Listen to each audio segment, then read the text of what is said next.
It is now my great pleasure to introduce to you Shaykh Hamza Yusuf. He is the director of the Zaytuna Institute. And more than that, not just being someone I consider him my teacher, but I have to say that after September the 11th, there was a lot of confusion in North America, and I imagine there was a lot of confusion here. And in that wilderness of confusion came a voice of clarity, so connected to our tradition, yet so contemporary. And that voice was the voice of our Shaykh Hamza. He not only clarified, he gave us a vision. He said that this is not the catastrophe that everyone is making it out to be. This is a time for pause, a time for introspection. And communities across the world have taken that to heart.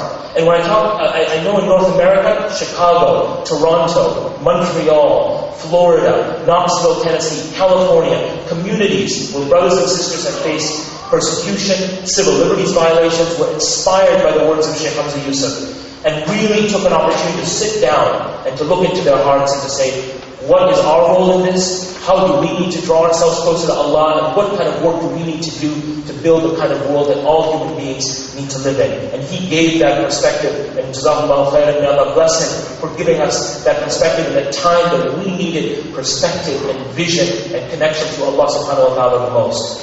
Recently, Shaykh Hamza, it was launched just 2 days ago, has completed a project which I know is close to his heart and the hearts of people like Sidi Abdul Latif Whiteman and many others, which was the project of the Burda, the great poem in praise of the Prophet sallallahu alaihi wasallam. Shaykh Hamza has done a critical edition now of the translation with footnotes that really conveys the passionate love that we as believers have for our beloved sallallahu alaihi wasallam.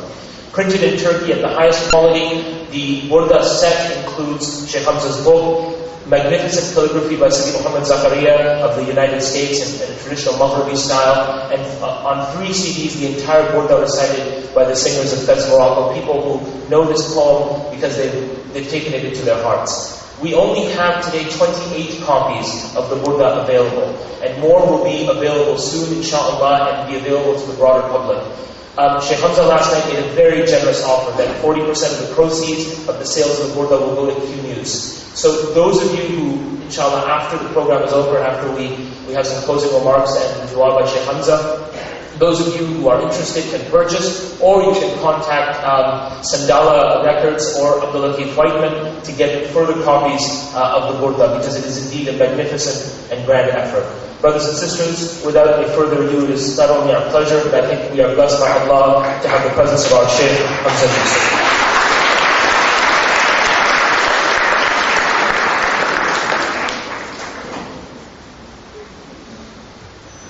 Assalamu alaikum wa rahmatullahi wa barakatuh. Allahumma salli ala Sayyidina Muhammad wa ala ali Sayyidina Muhammad kama sallaita ala Sayyidina Ibrahim wa ala ali Sayyidina Ibrahim fil alamin innaka Hamidum Majid. Allahumma allimna ma yanfa'una wanfa'na bima 'allamtana wa ilmin. Wa sallallahu ala Sayyidina wa habibina Muhammad wa ala alihi wa sahbihi wa sallam taslima. Wa la hawla wa la quwwata illa billahi al-'aliyyil 'azim. Alhamdulillah. I want to thank everybody for coming out today. I was told that a few empty seats are people watching the football games, which we call in America soccer. And I think it's indicative of the times that people are more concerned about whether England beat Denmark or not than they are about what the recent developments between the Pakistani and Indian conflict is. I think it's very indicative of the state of people that they're more interested in entertainment than they are about very real and pressing issues that are confronting all of us. The time that we're living in is interesting to say the least, and the Chinese curse is when you live in interesting times. I think people all over the world are feeling the immense pressure of the events that are happening at an increasingly rapid pace, which is one of the signs of the latter days, is that events take on a speed that becomes so overwhelming that the Prophet Muhammad, peace be upon him, he said people would wake up believers and they would go to sleep disbelievers, and they would go to sleep believers and wake up disbelievers. And he also said it would be a time when sagacious people would become confused. يُصْبِحُ الْحَلِيمُ حَيْرَانًا. And the word for sagacious is a beautiful word. Halim has many, many meanings in the Arabic language. The root word halama is to be forbearing. It's also related to the breast of a woman and a male, but the actual nipple in Arabic is called halama. And part of the reason for that is that it's a way of completely calming a child immediately. A child that's in a state of what the Quran calls hala, which is the state that human beings are created in a state of anxiety, that we are actually created in an anxious state. And what human beings are ultimately looking for is sakina, or the Hebrews call it shakina. It's something that was given to Bani Israel in the Tabut, which is a stillness, a tranquility that descends on the hearts of people who allow that tranquility into their hearts. The heart has to be open for it. If the heart is closed for it, that tranquility has no ability to enter into it. So we ourselves are often blocking the very thing that we're seeking, which is one of the ironic conditions of the human being. The very thing that we're looking for, we're actually preventing it from coming into our lives. The sakina is a beautiful word. The root word sakana means to be still. The word in Arabic for your domicile, the place where you live, is called meskan. It's meant to be a place of stillness, a place of a refuge, a place of tranquility. When the Quran talks about the male and the female, the Quran says that God created mates for you, لِتَسْكُنُوا إِلَيْهَا, that you find sakina in your mate. And God has put between you mawadda and rahmah, love and mercy, because this is at the root of human desire, is to be in a state of tranquility, a state of peace. And this is ultimately what religion is about. It's about the search for peace. And one of the traditions says that when people enter into paradise, they can't stop repeating over and over again, salam. When they actually, their first experience of paradise is to say salam, salam, salam, salam. And the Quran in Surah Yasin, قَوْلٌ مِّن رَبِّ الرَّحِيمِ, salam, قَوْلٌ مِّن رَبِّ الرَّحِيمِ, peace, a word from a merciful Lord. Just the word itself is a mercy. Salam. And it's a beautiful word because it has in it this sakina. It has in it a tranquility. And that's why Muslims are encouraged to greet each other with Salamu Alaikum, peace be upon you. And the Prophet ﷺ, in his first address to the Medinas, when he moved from Mecca to Medina, he said, and Abdullah bin Salam, who was the Jewish rabbi that embraced Islam, he was Abdullah bin Salam. When he went into the presence of the Prophet ﷺ, he said he wanted to hear the message of this man. And the Prophet's first khutbah, his first message in Medina was, he said, Ya ayyuhan nas. And nas, as we know, is an address not just to the believers, because when the believers are addressed, it says, Ya ayyuhal ladhina amanu.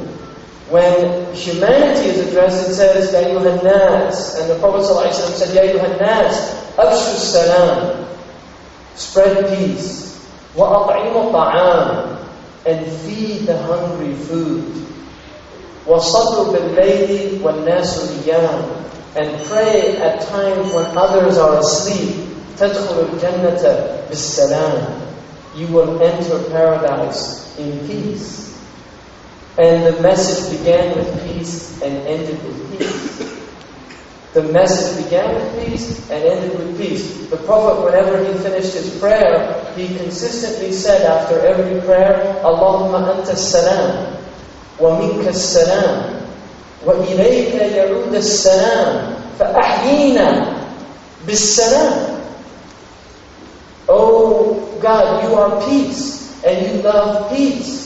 So give us peace, and cause us to live in peace.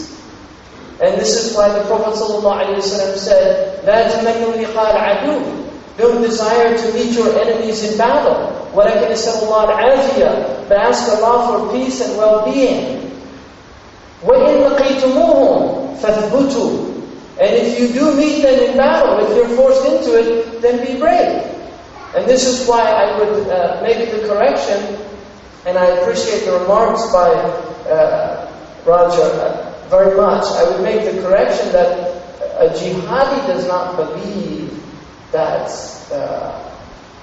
the Quran enjoins Muslims to fight for just reasons. Every Muslim believes that.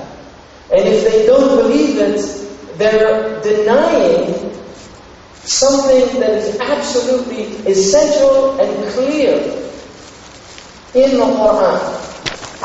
And it's well known in the Iranian tradition, and given that we're in an Iranian or a mosque that is from the Shia tradition, they actually made jihad the sixth pillar. Even though the Muslims of the Sunni tradition don't consider it a sixth pillar. But there is no negation of jihad in our tradition. None. But what does jihad mean? This is where we begin the debate. How do we define the term? And this is a problem because words have basic meanings and they have contextual meanings. And what we tend to do is conflate the basic with the contextual meaning, and it's a disaster. If you assume that the basic meaning of a word is its contextual meaning, then you will never understand human language. It is impossible to understand what people are trying to say. If I say tree, everybody in this room who speaks English will know that I'm talking about a type of vegetation that exists in the world that shares certain characteristics, like a trunk and branches and leaves. But if I say the tree of good and evil in the Christian tradition, it's a very different tree. So if I say the tree in Eden, I'm speaking contextually about a tree that is not referring to the basic meaning of tree, although the basic meaning has some inclusion in that meaning. So when we speak about jihad, what do we mean by jihad? Jihad means in its basic meaning struggle. It is the struggle of the world. And the world is struggle. There's nothing else in the world but struggle. The day you came into this world, I'm watching my 9-month-old struggle every day to get up and walk. And it's extraordinary because the struggle goes on. And he's getting better each day. And it's the extraordinary thing about it is he's never frustrated by the fact that he stands up and falls down. He just tries it again. He doesn't give up. Because he hasn't been taught to give up yet. That's learned behavior. People are domesticated. The Spanish called the Muslims mudajjanun, the domesticated ones. You see? And this is what every tyrannical government wants, to domesticate its people. To make them give up the struggle of standing on their own 2 feet, of standing upright. When I go to American airports now, everybody stands there, and you're arbitrarily picked out of a line. And you're told to raise your arm, spread your leg, and then a complete stranger begins to move this very bizarre machine around your body. He doesn't tell you quite what he's looking for because it's not just metal, obviously. They take off your shoes and they take some chemical strip and put it into and everybody does this. Bah, bah. This is what the sheep do. Right? They're just herded along, arbitrarily pulled out of the line. And the Fourth Amendment says that Americans are entitled to the protection of their lives and their property from illegal search and seizure. What does that mean, illegal search and seizure? It means search and seizure without due cause. And what is that arbitrary act? other than unjust cause. And why is it that I have been singled out every single time that I've flown? Every single time. And I said to them, it seems like this is not arbitrary, because this happens to me every time. No, it's a random search. And then a Muslim man who did the search in New York said, you're right. Get Muslims here all the time. So now we're guilty by the mere fact that we adhere to a religion which is 1/5 of the world's population. 1 out of every 5 people is now a suspected criminal on the planet. It helps also that they're brown in large numbers, because that's an easier way of doing your selective, arbitrary search. And I've said to these people, do you know anything about the Bill of Rights? And most of these people are paid $4.25 an hour. And unfortunately, they probably don't even know that there is a thing called the Bill of Rights. Really? And they just look at me, sorry about it, sir, just doing my job. Just doing my job. That kept coming up in Nuremberg. Just doing my job. The difference between what's happening in the U.S. and what happened in Nazi Germany is the swastika that they wore in Nazi Germany has a happy face on it in America. Really, they smile. It's all right. It's one. You know, when the FBI, they were nice. And I was with an Arab man when they came to visit us, and he shook his head after this interview was over, and he said,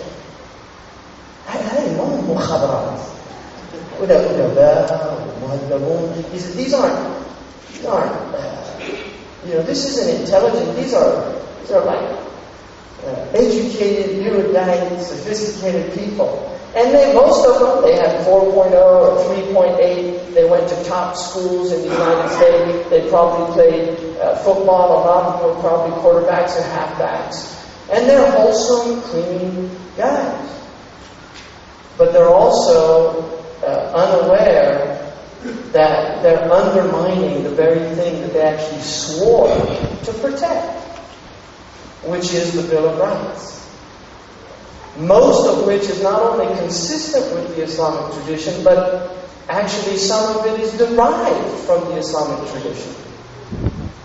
So what's happening in the United States is what I see it as it's the increased domestication of a people that are traditionally quite resistant to that. Most Americans have guns. They have a sense of the right to defend themselves. When Waco, Texas was basically attacked, that group of people were attacked out there by the ATF. And Timothy McVeigh, the man who blew up the Oklahoma building, was there that day watching. He was actually a live observer to what was called by the ATF Operation Showtime. 19 children were incinerated. And basically there's a scene, because all this stuff was filmed on videotape. There's a scene where this man David Koresh, the religious leader of that community, a Seventh-day Adventist sect, said on videotape, he was shocked, and he said on videotape, this isn't about Christianity anymore. This is about constitutional rights. I'm an American, and you come here with guns and come in blazing, I'm going to shoot back. That's what he said. That was his argument. Timothy McVeigh, who was traumatized in the Gulf War, and if you read what Gore Vidal in his correspondence with Timothy McVeigh says, what you'll find is that Timothy McVeigh not only did not know there were children in the building, but when he found out there were, he said, that's unfortunate, but it's collateral damage. In other words, a word that was taught to him in Iraq. And when he finished his trial was finished, he quoted probably one of the most prominent constitutional authorities in the United States judicial history, which is Chief Justice Brandeis. And he said that Chief Justice Brandeis said, "Government is the omnipresent teacher of the people.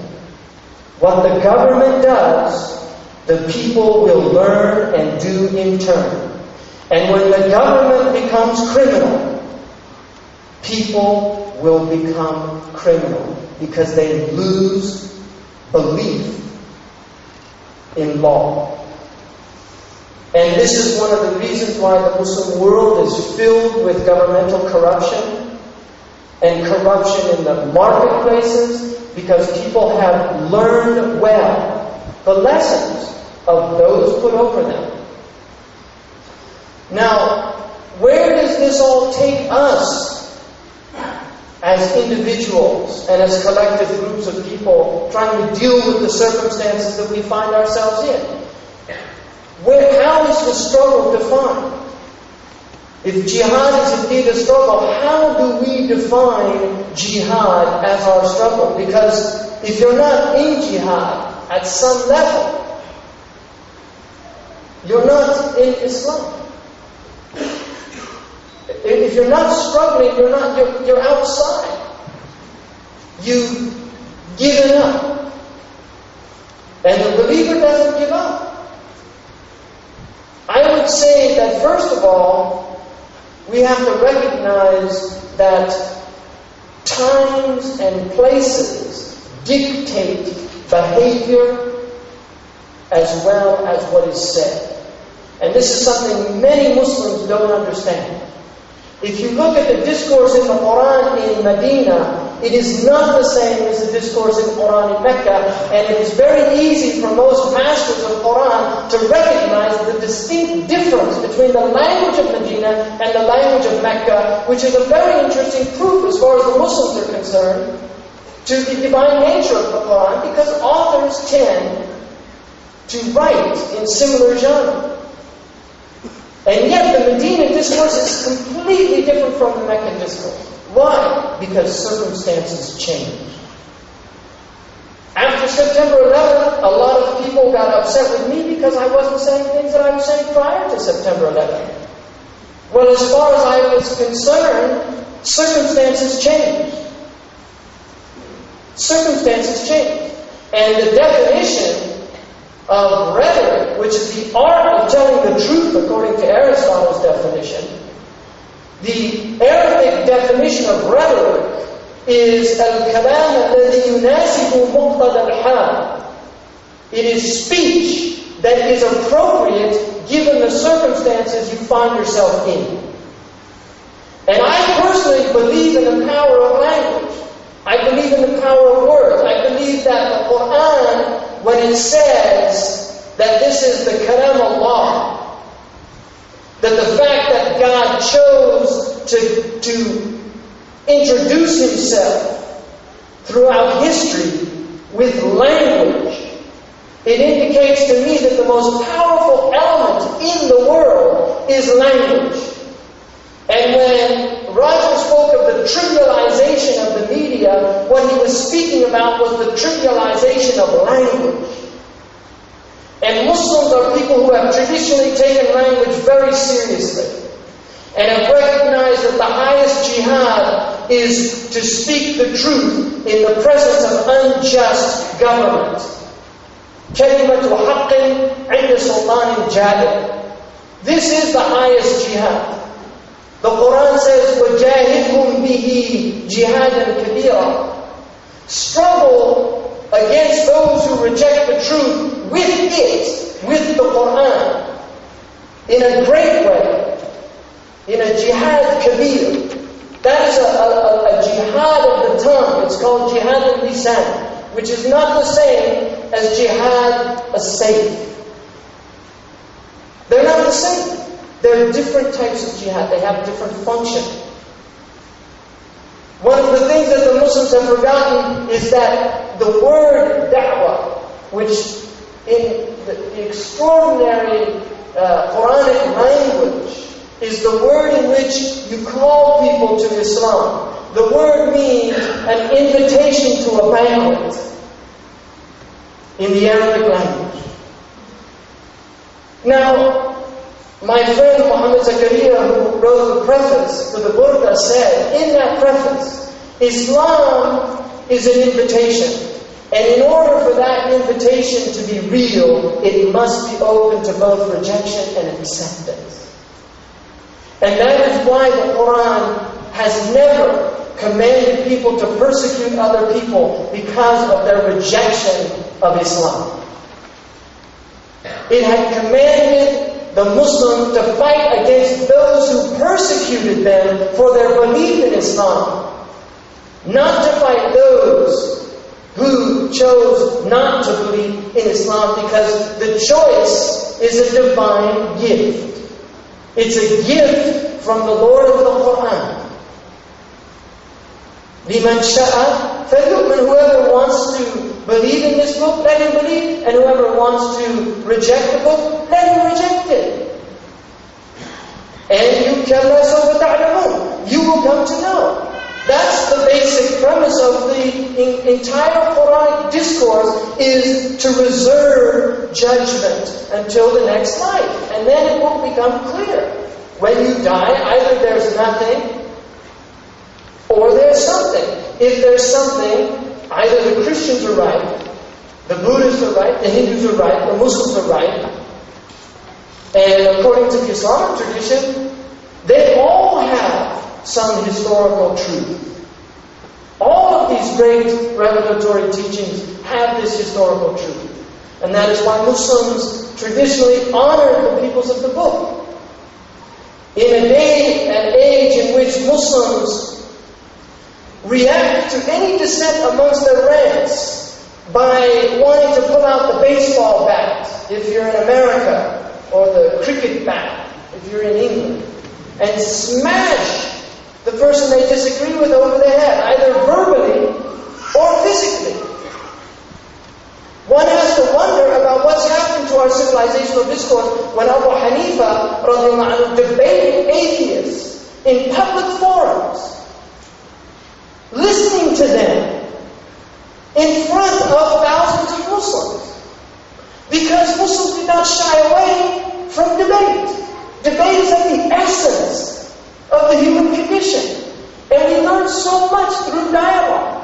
I said to somebody the other day that I read in Pat Buchanan's book, The Death of the West, and she said, "You read Pat Buchanan?" And I said, "Yeah, I'm interested in what he has to say." There's a lot of people that agree with him in America. And I'm interested in what chord he's striking. She said, "I could never read that person. I disagree with everything he said." First of all, if you haven't read him, how do you know you disagree with everything he said? Second of all, if you only read people or listen to people you agree with, how will you ever be challenged to grow? Because part of growth is the challenge. The reason that my boy is increasing every day in his ability is that he's going up against a challenge, which is the attempt to walk on his own 2 feet so he can be independent, so he doesn't have to be carried around by his mother or his father. So he too can feel that he's an independent human being that can stand on his own 2 feet. But he arrived at that through taking up the challenge of going from crawling to walking on 4 to walking on 2 to running. This is it. This is the human challenge. It's to stand upright, to speak upright, to be upright. And Muslims have forgotten that traditionally we were people that not only challenged our own ranks, but we challenged the ranks of others. We challenged them in their assumptions. And now the Muslim voice is not only almost non-existent, But when it does emerge, it often emerges in a way that makes Muslims shameful. Because it's filled with anger, with resentment, with hatred. And when you look at the Prophet ﷺ and look how he spoke with people, and look at this ayah, وَقُولُ لِلنَّاسِ حُسْنًا, speak beautifully to people. Speak to them in beautiful ways. وَمَنْ أَحْسَنُ قَوْلًا مِمَّنْ دَعَا إِلَى اللَّهِ وَعَمِلَ صَالِحًا. Who is more beautiful in his speech than the one that invites others to God? And he himself is upright. Who is more beautiful in speech than that? Inviting to God, an invitation to God. And that is what the Quran is. It's an invitation. And anybody that wants to come can come, and anybody that doesn't want to come. Not only did the Muslims historically accept that rejection of the invitation, but they took it upon themselves to protect those people. To protect them and their right to reject Islam. And this is the dhimmi status. And this is why I am proud to be a member of a religion that over 1,000 years ago was teaching pluralism, was teaching tolerance, was rejecting the discourse of racism. I am proud of the fact that I can say my prophet said, and I know of no other historical prophet that actually condemned racism in no uncertain terms. When he said there is no preference of a black man over a white man or a white man over a black man, except in consciousness, in his awareness of his God. And that is something known to God. I am proud to be of a community that one of our greatest leaders, Salahuddin al-Ayyubi, whose counterpart is honored at the parliament with a statue. And I would hope one day that the British erect a statue of Salahuddin al-Ayyubi to be next to him at that parliament. Because Salahuddin al-Ayyubi is a universal man. He's a man that is not just the property of the Muslims. He's the property of anybody that believes in what is true and what is right. Because this is a man who led an army into Jerusalem after decades of persecution and oppression at the hands of Christian Europeans, who in their own records admit that blood flowed in the streets of Jerusalem up to the ankles of their horses. That in one day alone, 70,000 men, women, and children were killed. And this is a man that when he entered that city, not only did he give a general amnesty, but he gave them the right to go back to their countries in Europe with their property and demanded that Sunday church be held the next day in their churches. And not only that, he reinstated the right, the divine right of every Jew on this planet to go to Jerusalem and celebrate the place that they hold sacred. The divine right, that is a right from God that every Jew has to. And the issue of Palestine is not an issue of religion, it's an issue of sovereignty. We are not people that are hateful of the Jews. And if you are, then you're misinterpreting your religion. Because we have testimony time and again of the honor that the Muslims gave of the letters that were sent out by the Ottomans to their embassies in Europe, telling them to encourage the Jews who are being persecuted in the lands of the Christians to migrate to the Ottoman lands. We have Jewish rabbis recorded in works by Bernard Lewis in The Jews Under Islam, in which he clearly states that rabbis in the Ottoman Empire sent letters to their co-religionists saying, leave the oppression of the Christians and come to the land of the Muslims where you will flourish.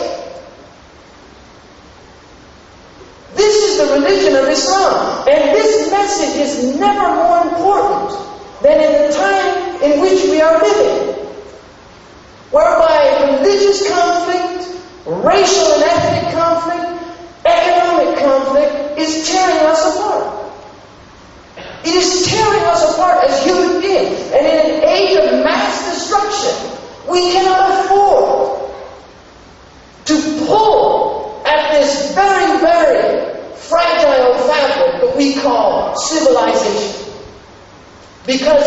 very easy to lose it.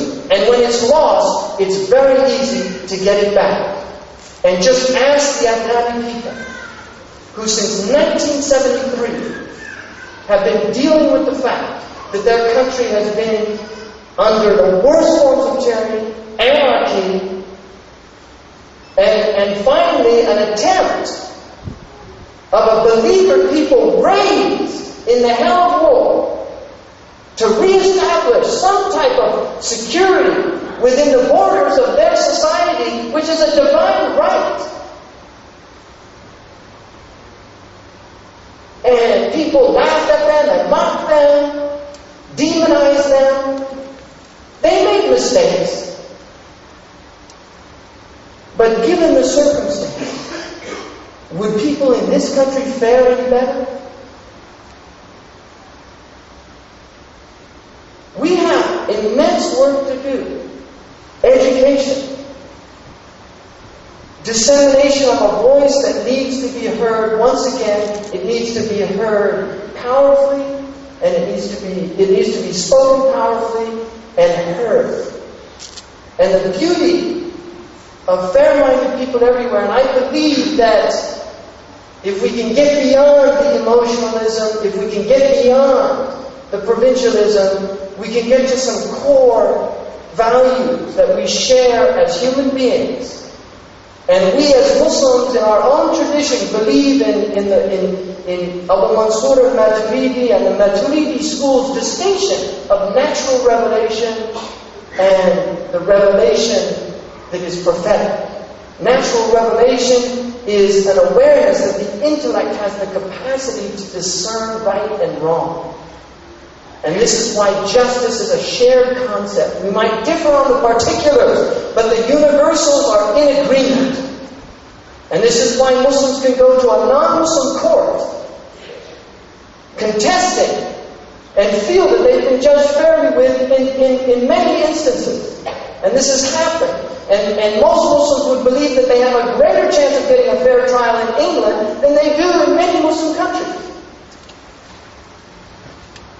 Because we do share these common threads of our humanity and our civilization. And this is what we have to speak to. And fair-minded people will hear it. But we have to speak effectively.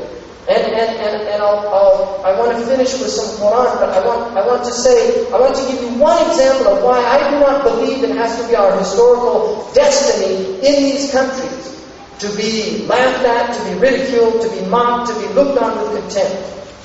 I have done my own poll of asking people of different nationalities, of different countries, who is the most beloved athlete of the 20th century?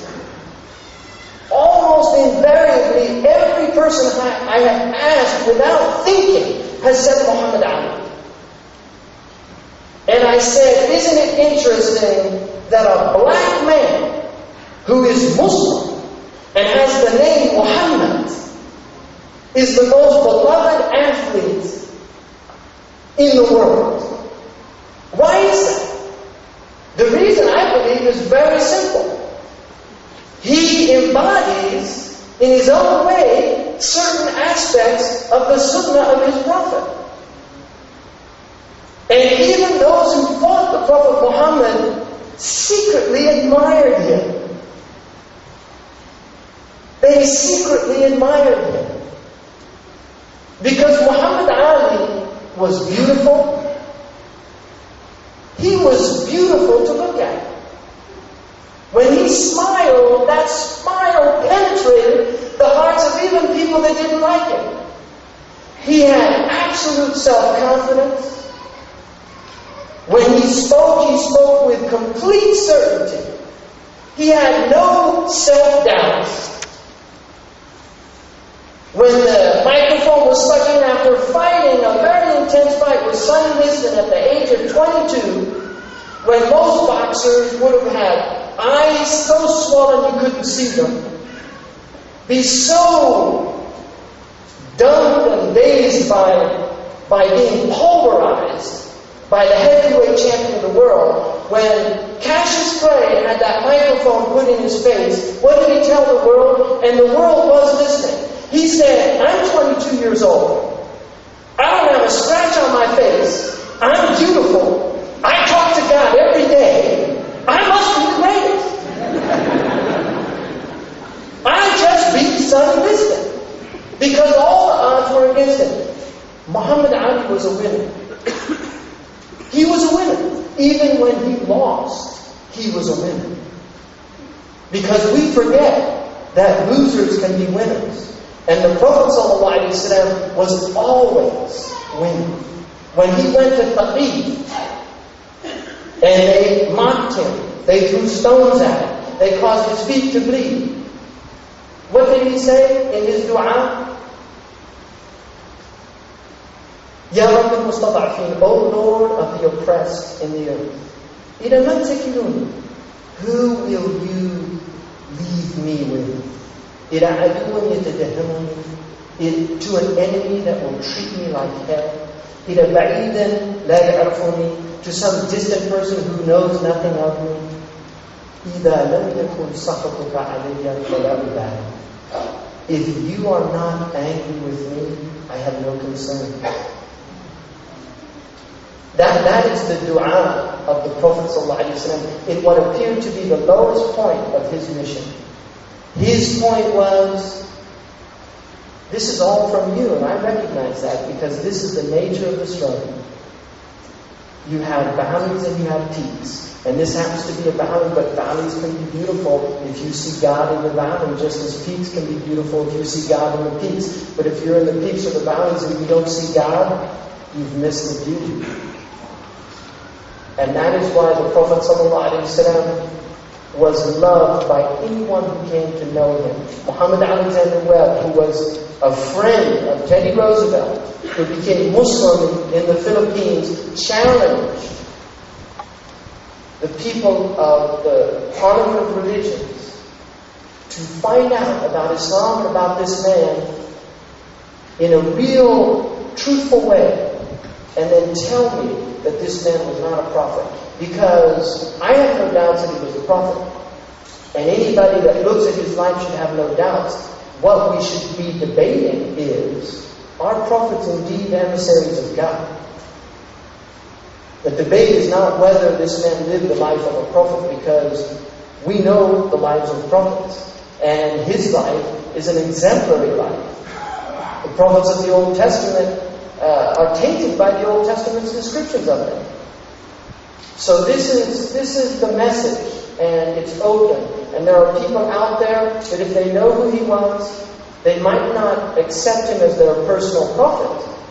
But like George Sale, they will say, as he said in 1734, in this country that has these unusual sparks of fair-mindedness, he said, why do we demonize this man who, although we don't agree that he is a divine emissary, he is one of the great men of history, and we should recognize him as such. In a time when we have people on national television in the United States saying the most hideous things about a man that the Jewish historian Michael Hart said was the most influential human being that ever lived, a Jewish historian, in his book, The 100 Most Important Historical Persons, he listed the Prophet Muhammad as the most influential human being that ever lived. The fact that people can get on national television and say these things is indicative of how much work we have to do.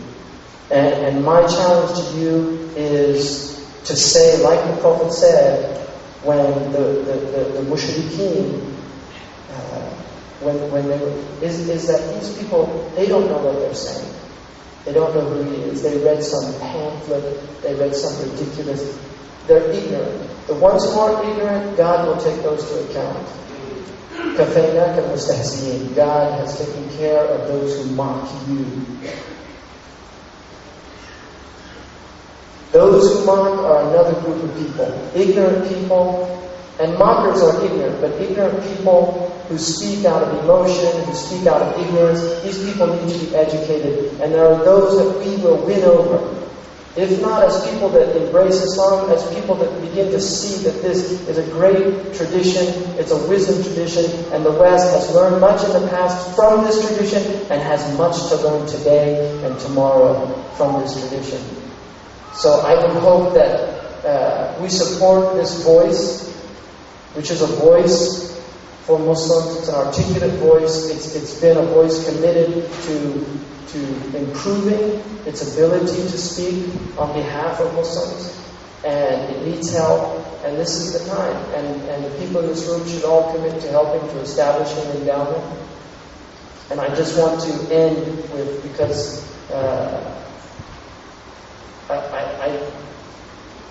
one of the things that I realized, and I do have regrets for some things I said, not everything. The vast majority of what I've said in the past I would stand by, but anything that does not reflect the spirit of our Prophet ﷺ, I reject. In my own discourse, in my own actions, I reject it as something that I need to work on. And that's the nature of this teaching. It's a struggle. I'm still learning to walk upright, like my 9-month-old. I'm still learning, and I fall, and I spiritually fall, and I fall. And that is the nature of the human condition. But I'm committed to trying to get back up again and brushing myself off and carrying on. And I would say that one of the dangers that many Muslims have fallen into is mockery. Take your enemies very seriously. Don't mock them. Be like Umar ibn al-Khattab. He took his enemies seriously when they were Muslims, and he took his enemies seriously when he was a Muslim. But he never mocked. The Prophet ﷺ never mocked anyone. He never made fun of them. All of his humor was characterized by honoring people, not by making them the brunt of his jokes. And so we should be wary of language that mocks anyone.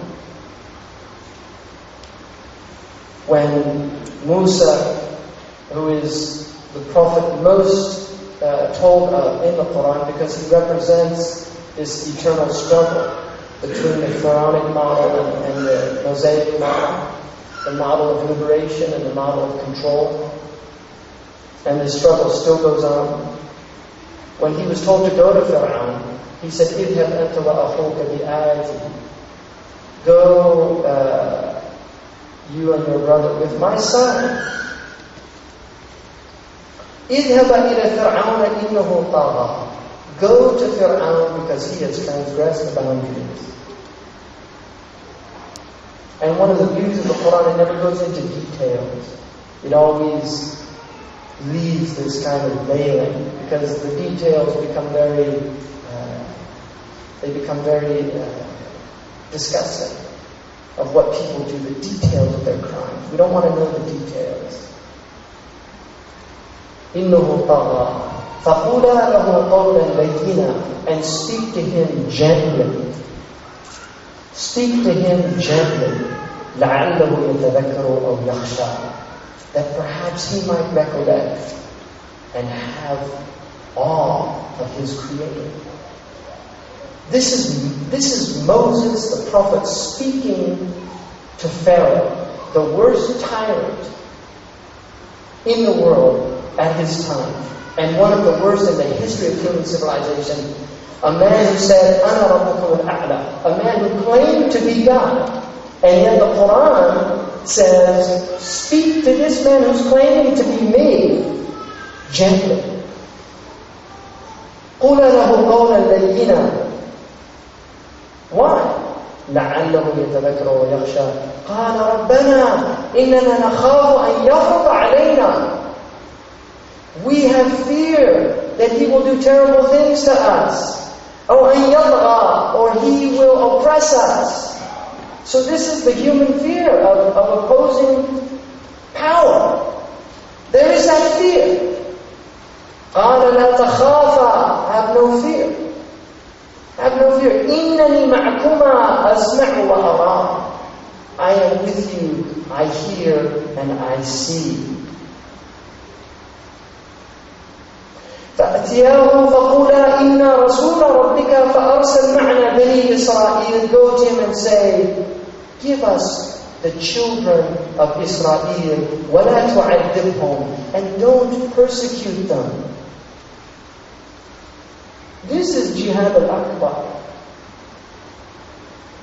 The Quran didn't say create a little sail and go and blow up the pyramids, and after you do that, assassinate the head of state, and do this all furtively and secretly, and don't tell anybody. It said, go and declare your truth.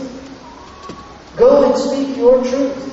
Why? Because don't despair of the mercy of your Lord, even in your enemies. Because Iblis is the one, ablasa. He's the one that despairs. Never despair. The Prophet ﷺ said, أحبب حبيبك هون ما عسى يكون بغيضك يوم ما وأبغض بغيضك هون ما عسى يكون حبيبك يوم ما. Never hate to an extreme. Never loathe anybody to an extreme, because he may one day be a close friend, an intimate friend. I mean, we should beware of hating those who do us wrong. We should be very wary of this. And I'm not saying not to feel righteous indignation, because that is a gift from God. But righteous indignation is not anger and hatred. It's something that emerges in the soul when you see wrong, and it causes you to right that wrong in the appropriate way. And that is the message of Islam. Righting wrongs in the appropriate way. It's not blowing up indiscriminately. It's not killing people that you don't know whether they're for you or against you. It's acting civilly, it's acting according to the law. And when we do fight, we fight with the rules of engagement. We're not utilitarians. We're not people that believe that the end justifies the means. We're people that believe if the end is noble, then the means must be noble to achieve that end. Assalamu alaikum.